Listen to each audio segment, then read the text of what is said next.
ମୁଁ ଜିତେନ୍ଦ୍ର କୁମାର ସାହୁ ଇଂରାଜୀ ଅଧ୍ୟାପକ ପଦର ଓସଲା ନିର୍ବାଚନରେ ପ୍ରତିଦ୍ୱନ୍ଦିତା କରିଥିବା ସଭାପତି ପ୍ରାର୍ଥୀ।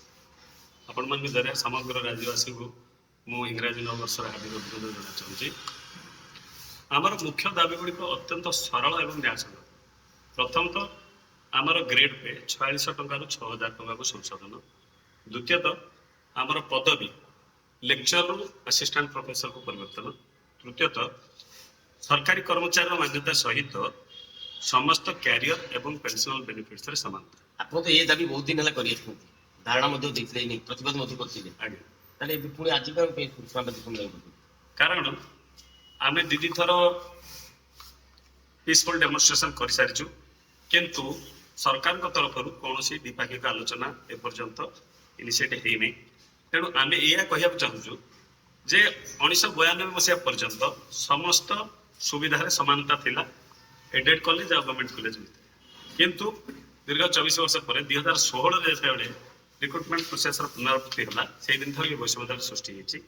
आमे अंडर ग्रेजुएट और पोस्ट ग्रेजुएट स्टूडेंट पाठ पढौछु किंतु हमको स्कूल शिक्षक मान्यता दिया जाउछि जोटा हमर पदमर्यादा पाई बहुत बड़ असम्मान एवं कुठा। आपन जरिया रे आमे सरकार को दृष्टि आकर्षण करिया चाहूछु जे आमर न्यायसंगत दाबी गुड़ी को यथाशीघ्र निरपेक्ष भाव में समाधान सरकार मध्य प्रतिनिधि देथिल डिसेंबर 31 सुधा आपन से आलोचना करिले किंतु ताको तरफ आम सहित से कौन से आलोचना से माने करि नांती।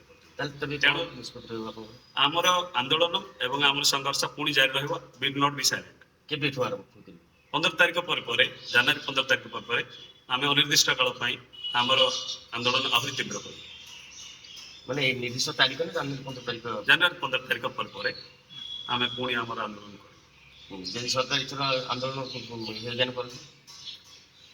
करबेनी आमे लीगल प्रोसेसन नबु इफेक्टिव रिप्रेजेंटेशन आमे ब्यूरोक्रेटिक चैनल रे करिछु पॉलिटिकल एडवोकेसी में करिछु पीसफुल डेमोन्स्ट्रेशन आमे मीडिया आउटरीच में करिछु आमे लीगल एंगल रे भी आमे केस करिबु। जदि इथर सरकार नसेल त कोन धारणा अनिर्दिष्ट काल पई आमे हमर हमर आंदोलन आहुरी तीव्र मसलार वर्तमान कार्यकारी सभापति तो आपण मैंने जानी आमर दुईटा डेमोन्स्ट्रेशन सरी सारी डिसेम्बर 31 सुधा सरकार आमको समय देते आम संगे आलोचना करने किंतु आम संगे एपर्यंत किसी आलोचना हो पारा ना।